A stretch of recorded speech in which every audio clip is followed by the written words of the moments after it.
I'm Kristen, I'm an alcoholic. This is my home group. My sobriety date is November the 9th, 2010, which is miraculous and absolutely mind-blowing.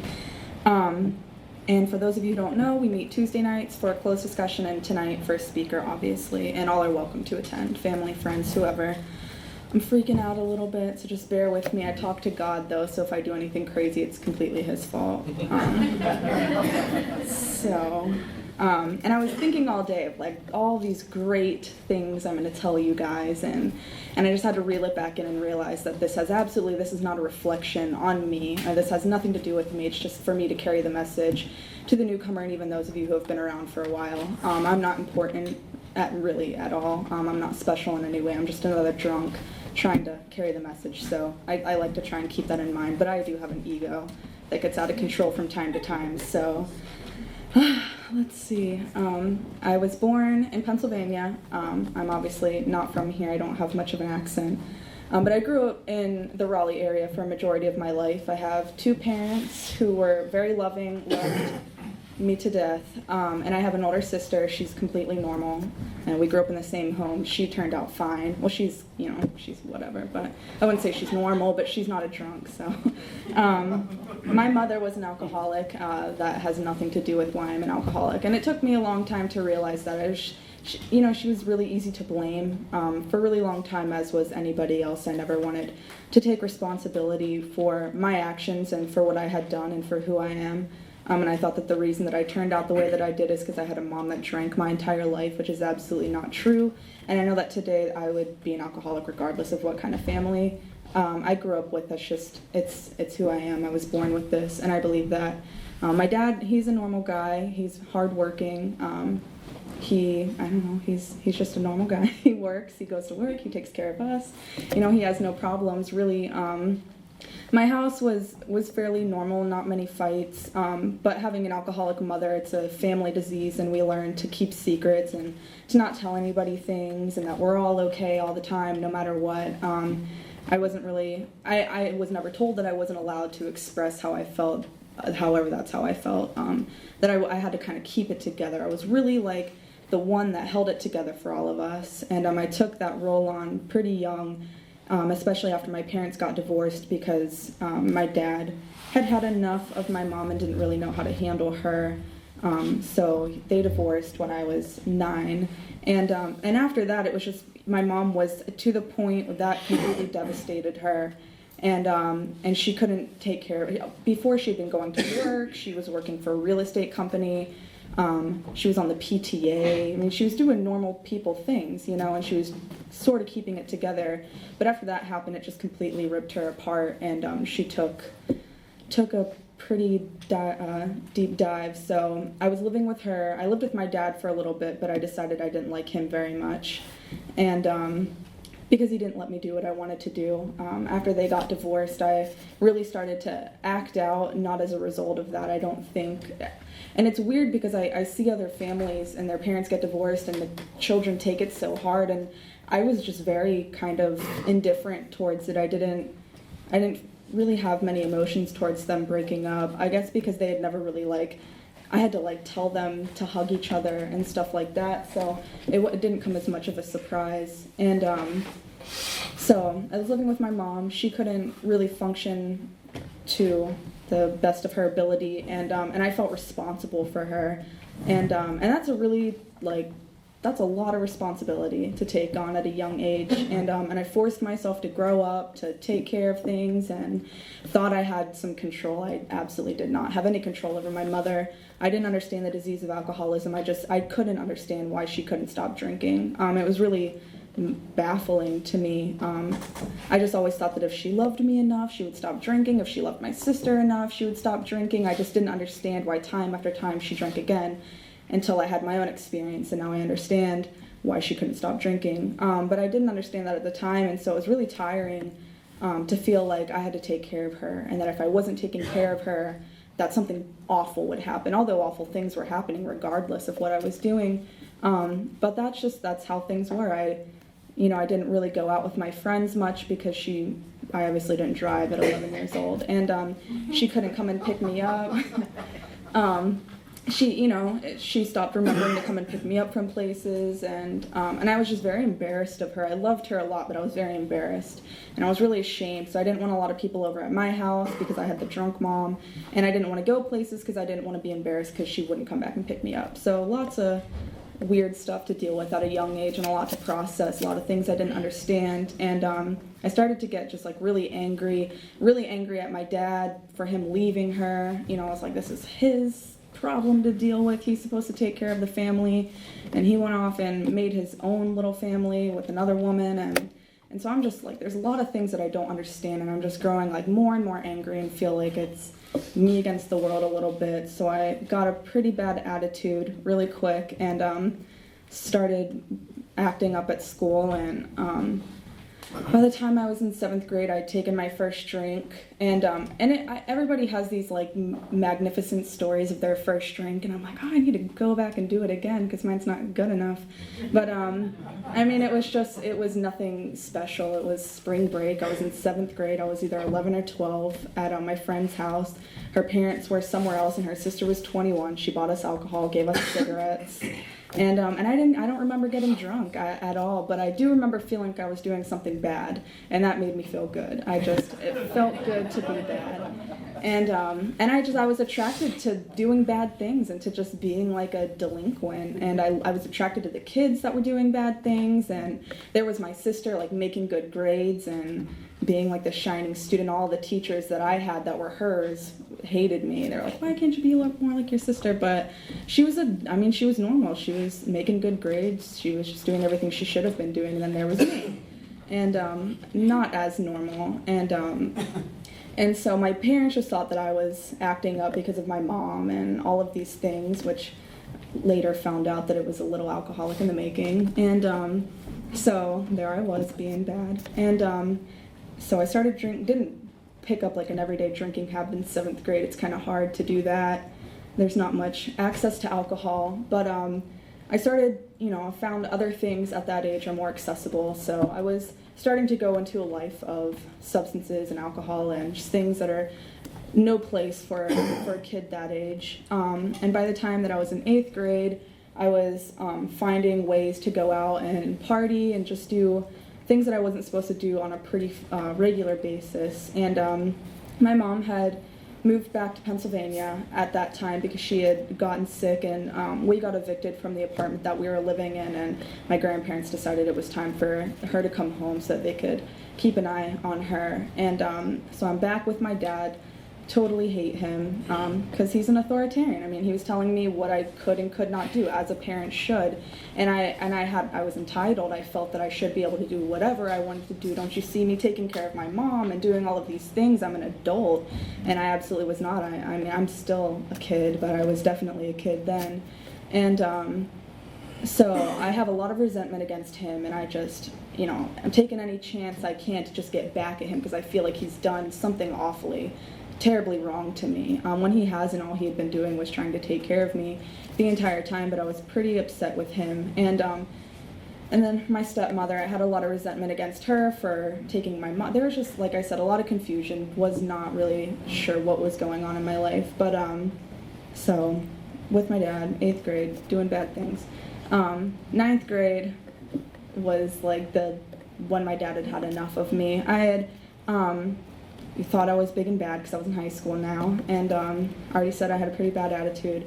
And by the time I got to 9th grade, we were living in Apex at the time, and I had not been attending any class, unbeknownst to my parents. They would drop me off in the morning. I would wave goodbye and tell them I love them and walk towards the school, wait for them to be gone, and then turn right back around and go up and with the older kids and leave school. And this was a regular routine, just leave and drink and come back just in time to catch the bus home and act like nothing had ever happened, until my stepmom saw me at Taco Bell across the street one day, and she called the principal on me, and I was not happy about that, but he nicely informed her that I had not been attending class for the past 2 months, so there was really not a whole lot he could do about it. But so that's when they decided, they didn't know what to do for me. I mean, I was acting out, I was sneaking out of the house. My sister she's 5 years older than me, so I was hanging out with her and all of her friends, and just being, just really defiant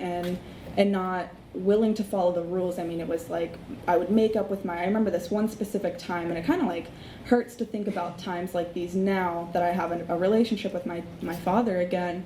But I had been sneaking out a lot and skipping school, and he sat me down and he's like, all right, Kristen, we can wipe the slate clean.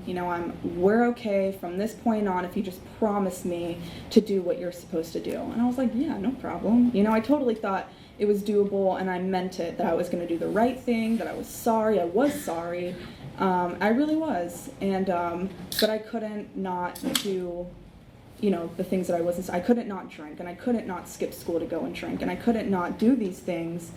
And so that same day, like hours, not even hours, like half an hour after we had that conversation, he dropped me off at the school dance, and I left. And I went to go drink with my friends, and they called him, and he found me, and he didn't know what to do. He didn't understand it, and so he thought that I was acting out because I wanted to be with my mom. So he sent me back to Pennsylvania to live with my mom, which was an awful decision, because she didn't make any rules.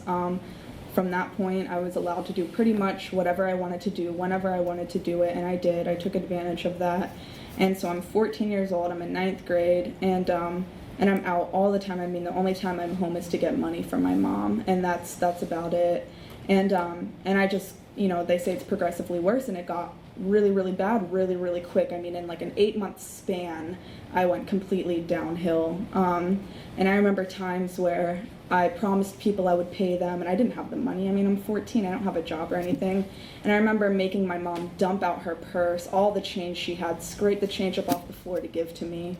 And it's stuff like that I have to remember doing. My mother, who loves me, she's an alcoholic, but she's not a bad woman. She's never done anything bad to me. And I'm there, making her dump her purse out on the floor to give me change, because I'm selfish, and I care nothing more, and I don't care about anybody else. I care about myself, and I care about what I want to do, and it's at anybody's expense. So that's how that got really bad really quick. And my parents had caught wind. I'm not sure exactly how, because I hadn't spoken to my father since I'd left, and it had been about 8-9 months that I'd been living with my mom, and they devised a plan to send me to an adolescent treatment center in Arizona, and obviously couldn't tell me about it because I wouldn't be okay with that. I didn't want to go, and I didn't want help. I didn't see anything. I didn't see that there was any problem there at that time.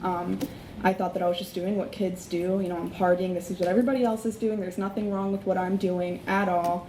And I'm 14. I don't have a problem. And then I look at my mom, and I look at her, and then I look at myself, and I'm nothing like that, and I'll never be anything like that, so I don't have a problem. And but they tricked me, and they got me to go to Arizona by telling me that they were taking me to the Grand Canyon, which was not the truth. And so much to my disappointment, I wound up at a treatment center rather than going on vacation. And I remember, that totally sucked. I remember them dropping me off and thought that I was going out on this big adventure, and I get dropped off at an all-girls residential treatment center in the middle of nowhere in Rimrock, Arizona. And so that started that. I was there for a year. I went in 2008, I was 14, and I left like right before my 16th birthday in 2009. And so even there, I couldn't keep it together. I was huffing hairspray. I walked in on my roommates doing it. Looked like a good idea to me. So I did it. And I couldn't stop it. I wanted to feel any way other than how I was feeling. And that was like a theme for me. There was too much going on in my head all the time. There was too much worrying. I'm full of fear 24/7. Everything scares me. I act like I'm tough, but I'm absolutely scared, 100% scared of everybody and everything. And so that was, alcohol did it for me. It allowed just a little bit of quiet time until it was gone, or, and I had to have it. And so I obviously got in trouble for that. You can't get away with much in places like that. You have to be like really, really good. I was not. And so I got kind of scared after that. I saw how disappointed my parents were because they thought that I was doing a decent job my first couple of months there. And so I obviously had to tell them that I was doing that, and they weren't too happy with me. And so I started to do a little bit better. I started doing my schoolwork for once, which I hadn't been doing, and they had a level system there. There's like level 1, 2, 3, and 4. 1, you can't do anything. You have to be escorted everywhere by people. And level 2, you still couldn't do much. You could, I don't think you had, it's such a long time ago, not really, but it is.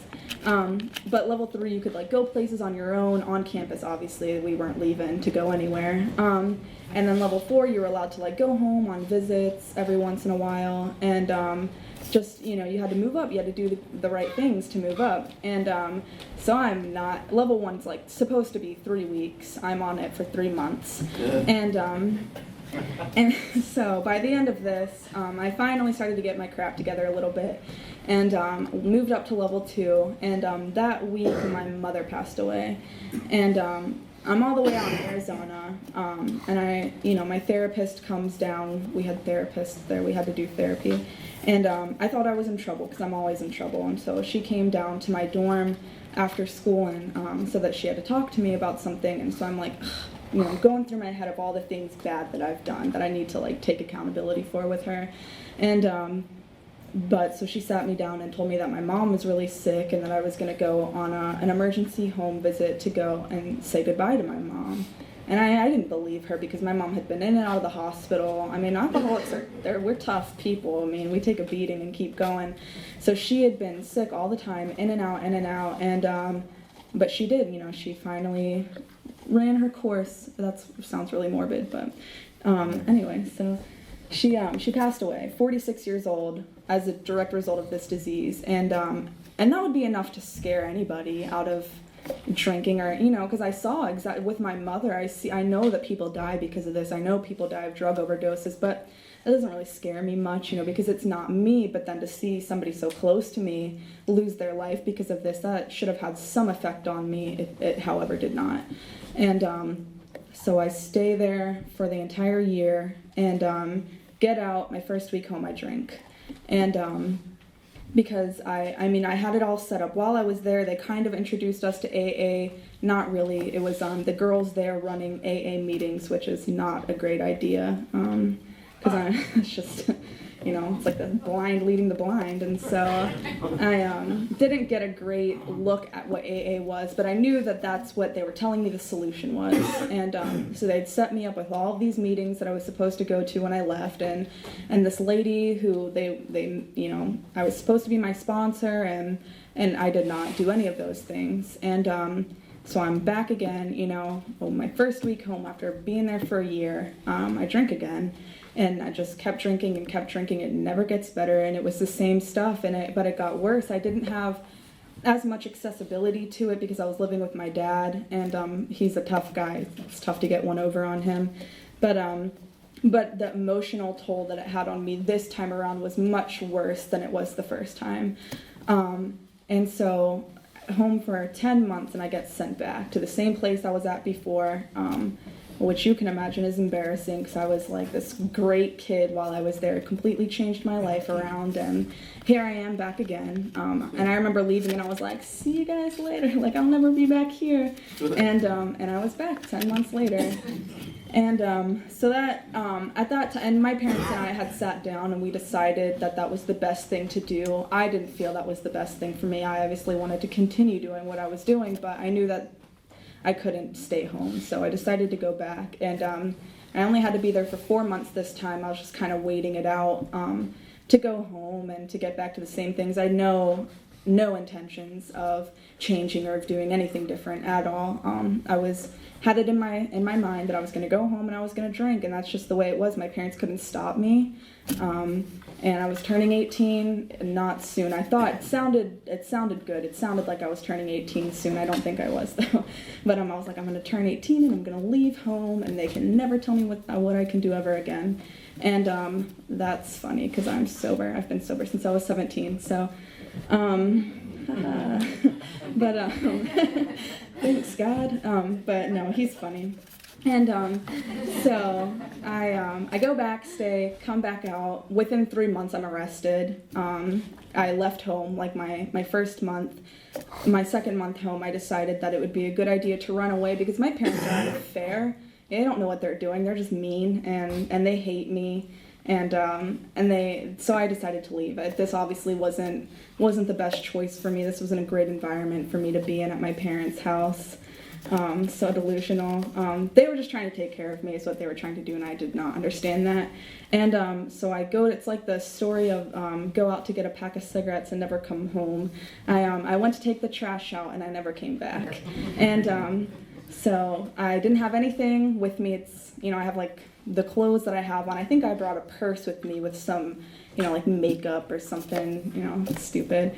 And so I get a ride to my friend's house, and I stay there, and I'm just trying to play it low key because I know that my parents have put a missing persons out on me because I usually do that. I used to run away a lot, and so I'm trying not to get in much trouble, but I'm still going to school, which like still baffles me till this day. Why would I go to school if I'm like on the run from my parents and the police? And I don't even like school, so I never understood. I guess I wanted to feel like I was maybe still doing something a little bit right, because I'd completely ruined everything by this time. 2 times in a treatment center that my parents paid a lot of money for and threw it right back in their face. Wasn't even willing to do anything different. And so I get arrested. I have no clothes. I left home with nothing, and I need clothes, so I go to the mall, decide I'm going to take some clothes, and I got caught. And I thought that I would go down for something a lot more awesome than that, but I did not. And so shoplifting, I want to like have a great story of why I got arrested. Everybody's like, "What'd you get arrested from?" Like shoplifting, and I want it to be something cool, but it's not that cool. And getting arrested isn't cool anyways. I don't know what I'm talking about. So I get arrested. 17. I've already been to 2 treatment centers, and now I'm in jail. I'm really doing great things. And so I'm sitting in jail. They make me go to big girl jail too because they thought that I was a little brat. And they weren't going to waste their time sending me to juvie. So they put me in big kid jail. And I get to talk to the magistrate, and he tells me that I'm going to do 90 days. And I am like totally okay with that. Like I think it's pretty cool that I'm in there. And it's like a badge of honor, like doing bad things, they're all just badges of honors when we're drinking. And like getting sent to the principal's office, that was always walking through the hallways like, "Hey, look at me." And so I'm in jail, and I like absolutely have no idea of the consequences that I have, the situations I've gotten myself in. I mean, this is not normal stuff. This is not like how I ever pictured my life at 17 years old, sitting in a jail cell after 2 treatment centers and completely breaking my parents' hearts time and time again, being an alcoholic and barely making it through school. I was had given up on any hopes of getting a high school diploma. And so I was just, at that point, I'd like really accepted the fact that I was just a screw up, and that was just the way that it was going to be. And I didn't really expect much for myself. I thought that I was just going to drink and use the rest of my life. That's who I was born to be.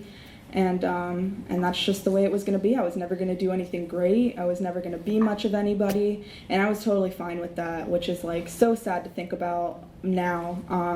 I was 100% okay with just being the bare minimum, barely making it. But prior to going to jail, I had never like ever thought about killing myself. It was just never something that really seemed like a great idea to me. But like I said, I don't think I wasn't hitting it as hard with the alcohol because it wasn't as easy for me, but just the emotional toll that things had on me, seeing how I was treating my parents. And there was still something in me, although most of everything was gone of who I was at one point in time. I was just completely another person, out of touch with everything, and completely selfish. I didn't care about anybody but myself. And there was just nothing. I felt nothing all the time. And my parents used to say to me, it's like looking at a brick wall. There's just absolutely nothing there when we look at you anymore. And what a sad thing to hear from your parents, And so I had like I had no relationship with them. I just had nothing going for me. I didn't want to stop, but I couldn't stop. And then being sober was no fun. So there was like nothing for me. I was going nowhere, and I knew that. And so then death seemed like the only thing that was a good idea. And I tried to kill myself, obviously not successful. But, and I forget about that a lot, and then I think about that I at one point wanted to take my own life, and that's just absolutely like horrific to me that I wanted to die because of the life that I have today, but I didn't see that as possible ever then. I mean, that was not even a reality for me. And so I get arrested, supposed to stay in jail, did not. He called me back in and said that I was going to a wilderness camp in northern Georgia. Yay. And so I'm like, no, I'm fine with staying here. Like, I'm fine being in jail. This is totally cool. And I would have much rather have stayed in jail. You get a bed, you get to make phone calls, you get to eat hot food. What else could you need? And so, but he didn't let me stay. So I went to wilderness, and I lived in the woods, most of you know, for 2 months in the winter. And was completely pissed off when I got there. But it ended up being like one of the greatest things that's ever happened to me, which I'd never thought that I would say. And I learned a lot in there. And but it was like devastating when I got there, I remember asking them how we're supposed to take showers, and they're like, oh, we just fill up this little sack half full with water, hang it on a tree. I'm like, do you guys not see that there is snow on the ground? And we are outside. And they're like, yeah. I'm like, what do I use? Do we have towels? They're like, nope, you just use your dirty clothes from last week. And I'm like, good God. So I'm like, I'm crying. I mean, I'm like completely, my life is over. Cried, I think, for like 2 weeks straight. And I went back, and I have these journals from there. I love to read old journals. They're they're funny. And so I went back and I read these journals, like first journal entry. So I'm in wilderness. Like, I don't know why my parents think this is going to help me, because I'm just going to turn 18. I'm leaving. I'm just going to get drunk as soon as I get home. Like, the joke's on them. And I mean, I still, like, I didn't want to change, although I had all of these consequences, but I still did not really have any ambition to be anybody different. And I didn't think I was capable of it. So go through wilderness. That was exciting. I learned a lot of cool things. And then I go to another like residential treatment center for adolescents, because I'm still 17 at that time, and I go through there, and you know, that I didn't get a great look at any kind of recovery there, and it was the kind of place where you didn't necessarily have to be there for drinking or doing drugs. It was like anybody who had a problem, dump them in. It's a bunch of young girls, and so I didn't get a great look at recovery, but there was a woman there who was very, very in touch with the recovery community. She runs a treatment center in Greensboro or High Point, I'm not sure. And she was an amazing woman, and I think that she definitely had a huge part in why I'm still sober today, because she hooked me up with the Bethany House. I'd had like a little bit of a reality check while I was there, and she asked me, we sat down, and it was getting ready for, I had graduated high school, which was awesome. I think was like the only one who was grateful for that. I was just bawling my eyes out, and they're handing me my high school diploma. I was so happy, because I never thought that would happen. I just absolutely never thought that I'd get through high school. It was something that I didn't care much about, that nobody else really thought would happen for me, and I did it, and I honestly did it, which is a cool thing to do. I made decent grades, and I got my high school diploma, which was awesome. So I had to go to college. I didn't have to go, but that's what I decided that I wanted to do. So she was like, well, what are you going to do? Are you going to go home? Or, every time you go home, you get drunk. So what are you going to do? What's going to be different? And it made me a little fearful. I'm like, she's right. Every time I go home after being in places like this and doing so well, I get drunk every time. And so I'm like, I got to do something different. I don't know why. I thought that divine intervention, it obviously was not me saying that, because I would have gone home. I would have gone home and I would have drank again, but I did not do that. I made the decision to go to the Bethany House, which was the best decision of my life. And because any other time I'd been sent away, I was unwilling, and it was, I was underage, so my parents could put me in places and I had to stay. So, but that was, I was an adult, kind of. I was 18. I don't think that qualifies you as a mental adult, but legally I was an adult. And so I made the decision to go to the Bethany house, and and that was it. That was what I'd been missing the entire time, was recovery. And that's why I could never stay sober, because I never had a God, which at this point I still was struggling pretty bad with the God concept. I'd never worked the steps. I'd never gotten a sponsor, ever. I'd never done those things. And I do believe that that's the only reason I'm still sober today, is because I did something different, and I did what what people in AA do for the first time ever. And so I go to the Bethany house, and they tell me to get a sponsor. So I'm like looking, and we're supposed to get a sponsor within, I think it's 2 weeks, but I take like a month to get a sponsor, because I gotta get the right one. I've got to get the best sponsor ever.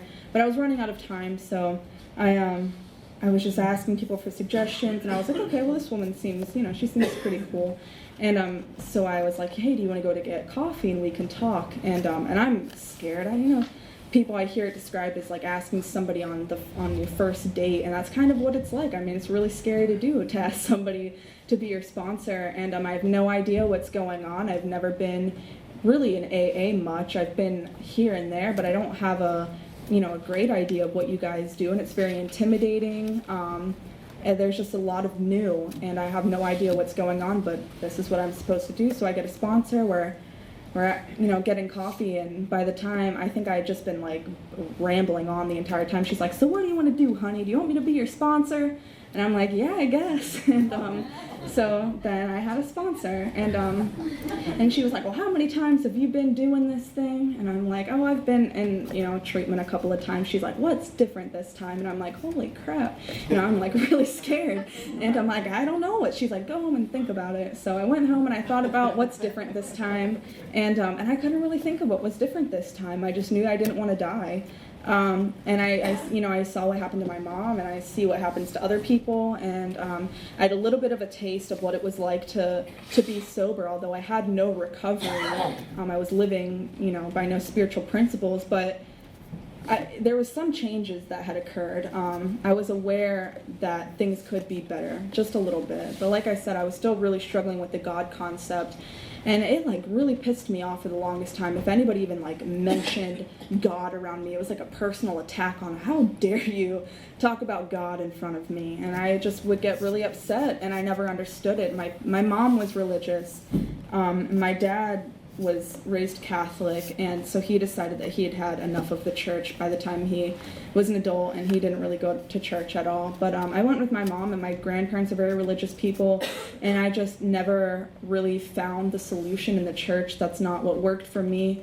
And then I saw, my mom, I was like, she went to church every Sunday, and she still died, she still suffered. So I just didn't believe in a God. I didn't understand a God. And, but, it's suggested to us that we, start to be willing to, and that was what really, really helped me, was that it's not, nobody told me that I had to have a higher power. It was suggested to me to have a higher power, and all that I needed to do was just to be willing to believe that there's something greater than me. And I could grasp that. I could, be willing to believe that it's not just me. I'm not the only person running the show here. And so I just, I started praying, and at first it was really foreign to me, and it was really weird. I'd get on my knees, and I'd be like, hey, it's Kristen. I don't really know who I'm talking to, but I'm supposed to be talking to you, so thanks for everything. And it was just really weird. I didn't really, there was nothing personal there. It was really just rigid, and it was what I was told to do. And at first it was like a superstitious type thing. I thought that if I didn't do it, that I would surely get drunk. And so it was more out of superstition than it was anything else. And but slowly, and my sponsor always used to tell me, she's like, it's like a plant, and you've got to put it in the sunlight, you've got to water it, you've got to take care of it, or it dies. And it's the same thing you have to do with your relationship with your higher power. You have to take care of it. You have to do little things to form that connection. And so little things I started to do, we did little things in the morning and said what we were grateful for, and not all the time was I sincere, but certain days I was, and I would really come up with things that I was grateful for. And I was praying in the morning and at night, and I was doing the things that my sponsor told me to do. We started to work the steps. We started to get into the big book, and so I started to take some actions, and I started doing things differently than what I had done before. And still had absolutely no idea what was going on. I'm just doing it because it's what I'm told to do, and I'm hoping that something will be different, and so I'm just, going through it. And so we go through all the steps, and there was certain, like with my fourth step and my fifth step, I don't think that I didn't have this like huge aha moment after doing things like that. After my third step, I didn't really feel much of it, this huge difference, and that's, it's not a requirement. If you're doing it honestly and you still don't feel like this burning bush moment, just keep going, because you're not doing something wrong. It's just if you're doing it honestly, and not everybody's inspired at all times, as the big book says, and not all of us. I was always looking for, especially with my higher power, like these huge moments where I would be like, he's real, I know he's real, there he is, and I was always waiting for times like those, and they never came. I was expecting to ride down the highway one day and there'd be a billboard that says, "Hey Kristen, love ya, God," and that never that just never happened. And but there were little things in my life, like me staying sober continuously month after month. That was far different than anything I'd ever experienced before. And and just forming relationships with people and being honest and having a job. Who would hire me, and just these little things and these little moments where I felt okay. I didn't want to kill myself, I didn't feel like killing somebody else. They're just little things like that it was like, all right, this is a pretty cool deal. And I remember like the first time I ever really had hope and that I knew that things were going to be okay. I was sitting in the Bethany house. I was in the living room and there was nothing special going on. It was just a normal day. I was sitting on the couch and I just had this overwhelming feeling that I was going to be okay, and everything from here on out, no matter what, it was going to be okay. And I believed it. I truly believed it. It was a fleeting moment because obviously, I'm full of fear, and I still get fearful, and I still don't think that everything's going to be okay sometimes. But I know deep down that as long as I'm in this deal and I have a relationship with a higher power, that I will be taken care of and I will be okay. So I was done with the steps, and well, not done, it's never done, but I'd done the steps for my first time, and gone to the traditions, which is very important to understand those as well as the steps. And I left the Bethany house. I'd stayed there for 10 months, and I got an apartment, lived on my own, which was like a big deal. I had a roommate, but for me to not be under the supervision of somebody was like a completely foreign concept to me. I'd been in institutions, and I'd been under the watch of somebody, just being a kid and having parents, and then being in treatment centers forever, and being told what to do 24/7. I'd never been on my own, and so I was freaking out about that a little bit, and my sponsor is like, "This is where the rubber meets the road, baby." And so like I knew that I was scared, and I was really scared, and I didn't know. I'd never been able to stay sober, and I was really scared, but I'm still here. I may not be, but nothing's ever for sure, but so far this thing's working for me, and that's pretty cool. And so I had a good experience of I still live on my own. I live completely on my own now, which is like totally weird, and I don't do anything bad really, and that's like pretty cool to be able to sit in my house all day and not really screw things up. I get to wake up in the morning and not think about getting high or taking a drink, and that's like mind-blowing to me, that I can just lay in bed and I can pray and I can just lay there and not do anything and be completely at peace and be 100% okay. That is like the weirdest thing for me, because before, as soon as I woke up, it was time to hit the ground running. I had to find out where I was going to get money, what I was going to do today, how I could get it. There was never a moment of peace ever. My mind was just always going 24/7. For me to be able to just sit by myself and be okay is like, that's a gift, and that's something to look forward to. And so there's just so many things that I have in my life today that absolutely blow my mind, and I know that the only reason I have them is because of Alcoholics Anonymous and because of forming a relationship with a higher power and trying to live honestly. That's a large part of what I try to do today, is just to try to be honest and to try to help other people. And I have had the privilege of being a sponsor, which is absolutely amazing. I recommend that 100%. To be, I mean, just there's nothing like being a sponsor and being able to help another human being and another alcoholic, and to see somebody come brand new and not know anything. Like I didn't know anything. I still don't know much of anything, but to be completely broken and be completely new, and then to, travel with this person on their journey and to see who they can become, and just these little things in their life, and to see the light in their eyes come on, and it's just like, it's completely awesome. And to be able to be that for somebody. I mean, I never had anything to offer at all. People were calling my parents and saying that their kids couldn't hang out with me anymore. So for me to, another woman to ask me to help them to find their higher power and to work the steps is like absolutely, it's really awesome to me.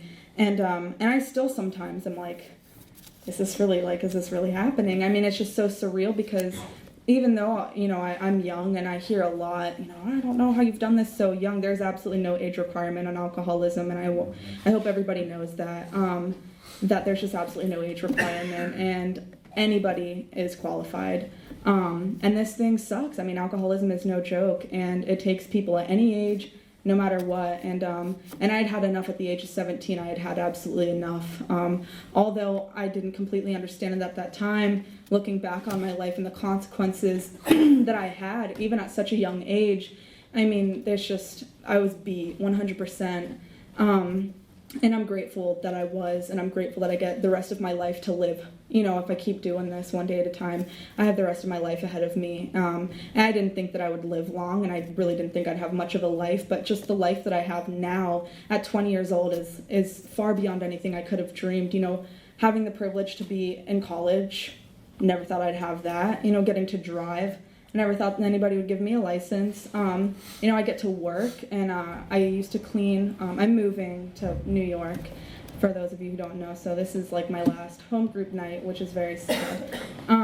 But I used to clean for this couple, and I never stole anything from them. I thought about it, but I didn't do it, which is really cool, because those thoughts still come. I mean, I'm an alcoholic, and I'm not immune. I'm not cured. I am recovered, but I'm not cured.